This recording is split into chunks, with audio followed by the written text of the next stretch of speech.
घोळसगाव अक्कलकोट रस्त्यावर पूल वाहून गेल्याने प्रवाशांचे हाल. मार्गावरील दोन्ही कमानी पूल करण्याची सरपंच राजशेखर किवडे यांची मागणी. अक्कलकोट तालुक्यातील घोळसगाव ते अक्कलकोट मार्गावर बोरगाव नजीक मोठे पूल अतिवृष्टीमुळे वाहून गेल्याने नागरिक, महिला व विद्यार्थ्यांचे हाल होत आहेत. या रस्त्यावरून एसटी बस सेवा पूर्णपणे ठप्प झाली असून गावकऱ्यांना तालुक्याच्या ठिकाणी अक्कलकोट गाठण्यासाठी तब्बल 20 किलोमीटरचा फेरावा मारावा लागत आहे.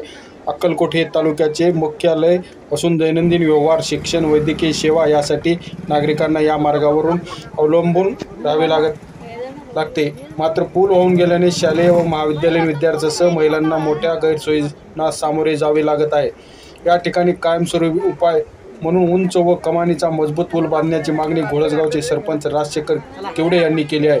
शासन व प्रशासनाने तातडीने लक्ष घालून प्रवाशांच्या सोयीसाठी पूल उभारणीचे काम हाती घ्यावे अशी ग्रामस्थांची अपेक्षा आहे. धन्यवाद.